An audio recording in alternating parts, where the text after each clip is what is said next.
Now, as for Drake and Kendrick Lamar, before we continue, please make sure you like and subscribe if you're prepared to witness the biggest hoax.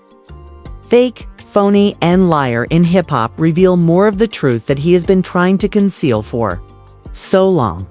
Given the most recent information circulating regarding Drake's streaming stats and the legitimacy of his whole discography, things do not appear to be going well for him. And if you thought that things were already awful, well, from Drake being more fake to Kendrick Lamar's success just becoming more confirmed as genuine. Please like and subscribe so that everyone can see how dreary old lubbery is simply disintegrating in every way. And with that said, the one thing about Angle that, for some reason, the entire fan base behind this crash out has never been attracted to is the notion that Kendrick Lamar has been fabricating his streaming numbers and that everything he has is essentially made up in terms of his numerical success. This has again led to some of the worst takes and failed gotcha moments that demonstrate how poorly the OVO community understands the situation. The boost and drop-off from all of the new listeners who tuned into the biggest broadcast of the year in the Super Bowl do not correlate and make sense with these numbers in general. So when you see them attempting to compare Kendrick's monthly listener count from after the Super Bowl to now, you wonder why his monthly listeners dropped off from over 110 million to being in the 80 million range. Nevertheless, despite all of the efforts made by Spotify and other platforms to try and eliminate fake streams and ensure that everyone's numbers are real, something that all of these platforms have been doing more and more of collectively. And Spotify in particular, things like this and the numerous attempts that are just blatantly arbitrary and made up are now history. Kendrick's statistics have remained constant throughout all of this, and the removal of all the musicians as a testament to the fact that Kendrick has produced one of the most genuine crops of superstardom that you could ever have. His numbers have remained unaltered and unfazed despite the most recent instance of this, which is probably not surprising if you're here. As you can see, Kendrick is performing in stadiums like never before. He recently began the Grand National Tour's Euro portion, and he is rocking one of the largest stadiums in Cologne, Germany. Sincerely, it's funny that Drake fans are so naive that they are attempting to claim with a straight face that Kendrick Lamar and his numbers are solely supported by fictitious statistics when you have this moment, where you compare reality with these strange narratives and failed gotcha moments. Given Kendrick Lamar's current status and his current run, it is impossible to reach this level of success without leaving one of the greatest musical legacies in decades. Thus, Kendrick Lamar has once again seen no problems with his library being streamed. Naturally, the hits like Luther and Not Like Us are still there, as is everything else, since Kendrick has repeatedly warned all of these losers, you can try to rig the game, but you can't fake influence. Now, although Kendrick is excellent, let's talk about cheating as much as you can and manipulating the game. You're not shocked, I mean, since Spotify's stats appear to have changed recently, this leads us to Limo Libre and all he is doing at the moment. In the hip-hop lane, where these issues typically don't have an impact on hip-hop per se, 3 well-known rap artists were all investigated and are all seeing declines in their streaming statistics, and they were none other than Drake, Kanye, Nicki Minaj. Now that all 3 of these artists are involved, the whole thing is startling. Okay, even when you see someone like Kanye, who has struggled in his career like few others ever do, you can tell that he hasn't had any industry backing for a long time. Sincerely, you question what is going on with him in his catalog and what image they are attempting to convey when you notice that he is falsifying figures. However, the removal of streams that appear to be originating from Drake is obviously greater than that and will have the most impact on the overall situation because of where the industry is at the moment. First of all, it's funny enough that Aubrey supporters are once again acting like that other red hat wearing fan base of people who can't accept any kind of reality or accountability. As a result, they constantly just avoid responsibility and claim that their rival is the one who is losing everything that they are losing. This is evident from early data and checks of what has been removed. Naturally, that isn't the case. Hey, And it's simply a pitiful and depressing diversion from what they're doing to escape reality after becoming more and more ashamed of who they are right now. All of that is to say that when you take a step back, remove the hat, and consider what these people will have to deal with, whether they like it or not, you will see that Drake's dreams are being examined and questioned and that things are not going as they should. Even if it is amusing to observe Drake's authenticity being questioned, it is also evident that the figures he concealed were phony, as that was the last thing he had left to save his ego. Well, generally speaking, and in light of everything that is happening in the Not Like a Suit in particular. For Drake, this is the point at which your decisions truly come back to haunt you and cause you to regret them.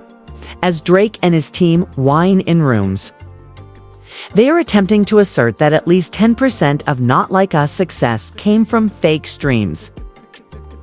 This figure may even be higher because of the influence of the fake listeners, who they say encouraged real listeners to keep listening to the songs because of their own delusions.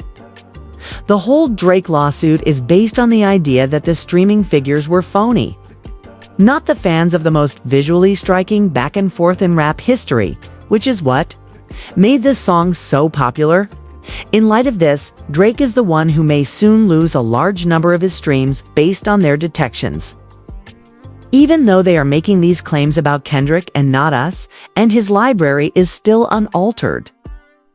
The flimsy old curtain that has been concealing Drake and all of his industry techniques to actually simply grift everyone is flaring up more than ever. When we look at Drake's odd history as a whole, we see a lot of things related to his relationship with streaming platforms. From making his music available everywhere, to playing his songs so frequently that they have remained on the charts due to features like autoplay. We are seeing this with Apple Music right now, particularly as they release their top 500 most streamed songs of all time. And we look at the charts to this day.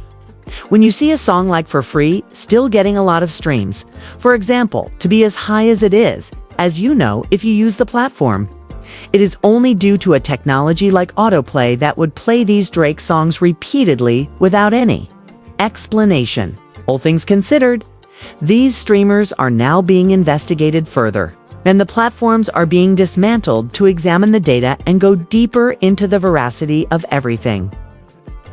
It appears that Drake is not engaging in stream for all in the same manner as other up-and-coming musicians, particularly in the K-pop genre, which is the worst offender of these issues overall. There, they essentially just fabricate streams to give the appearance that someone is well-liked. Additionally, you can really develop momentum inside the genre's culture, which is essentially the music industry's equivalent of fake it, you make it. Naturally, Drake is not doing anything like that. Rather, he is using his reputation as a star and the pedestal that was placed upon him at the beginning of the streaming industry to produce trendy slob. This was evident from the beginning of these platforms' full-on prominence, which was primarily based on views. Since then, Drake has been selling out more and more for Strange Trends, which was actually a turning point. The way it seems now is that Drake was so comfortable releasing so much music so often and doing pretty much anything in the most versatile grift we have ever seen that the industry's farms and fake tricks used Drake's music to give the impression that he had a musical dynasty that always seemed so much stronger than ever before. This is evident now as we see Drake's numbers decline and even other artists lose streams. The truth that we are now confronting, however, is that the men who claim to be the biggest stars and to have the greatest songs were actually the ones who were fabricating the current level of popularity, which you tell me just seems odd and indicative of the fact that for at least 10 years, if not more, for so long, the playing field in music has likely been unequal. Because of the very awful and extremely off-putting things that are happening behind the scenes with Drake, OVO, and everything surrounding them. And to see Drake's admirers rise as they come to terms with this and become more depressed than before. The extent to which you can manage and dominate a group of individuals is both off-putting. However, it's kind of funny because the Drake case is reaching this very unpleasant stage. And it's obvious that we are going to a part of the suit where we will learn a lot more about everything, including things that Drake doesn't like about us, since he is trying to delve into that in the end. Though they will learn about Drake's artistic abilities, and particularly how he has maintained the system that we have all witnessed for years. To be quite honest, I do believe that the labels and streaming services are aware that the Drake feud is about to conclude and are getting ready for it. Therefore, it is unclear if UMG was the ones who ensured that these figures were verified. They did something incorrectly to cause the system to recognize Drake's catalog and how phony it might be. Or if the platforms are simply fed up with Drake making demands that Prime MJ or the Beatles would never fulfill. I believe that Drake has created far too many enemies, including some of the most influential figures in the business. And once more, this isn't because he is a cool hero advocating for all artists. He is this insufferable dweeb who doesn't know the value of his own possessions, which is why, when you really think about it, perhaps everyone here is at fault, since Drake has been led to believe that songs like Girls Want Girls Slime You Out and a ton of other awful songs are okay and do well because of these platforms and companies. Well, they gave Drake this misconception that he views terrible as wonderful, which is why we are here today, and he is only acting in the worst ways. However, it will be amusing to watch how far Spotify takes this as they attempt to validate these systemic problems and then permanently remove the phony streams. The music business will be genuinely startled if the streamers and systems finally take action against Drake and reveal that the man who believes he has been in charge for 15 years was really only operating a glorified streaming farm the entire time. And if even half of is accurate, Drake and everyone else will appear more gritty than before. At the same time, Kendrick Lamar will only appear better than ever for acting as a genuine voice at a time when the most successful musicians are outright frauds. So, after all of this, tell me what you think about the most recent feud between Drake and Kendrick Lamar, their streaming numbers, what's at stake for both of them, and how this will ultimately impact the Not Like Us case as a whole. It seems like it's influencing every moment these artists have right now simply because of the stakes of what this will all mean for the industry. I'm eager to hear your thoughts on all of this now. If you've watched the entire video, you are now aware of what to do. Don't forget to subscribe and leave a like. And I just wanted to say thank you for helping me hit 100,000 subscribers. If you haven't seen any of my videos lately and this is the first one you're watching, it has a lot of meaning. Once again, if you haven't subscribed yet, as you can see, things got so terrible with Drake's lawsuit that I kind of lost my words just before this. Bye. And I do believe that Drake could wind up winning this case if things keep going the way they are. Bye. Then everything will really come to an end in a way that none of us could have anticipated or desired in the slightest. Watch the recommended video.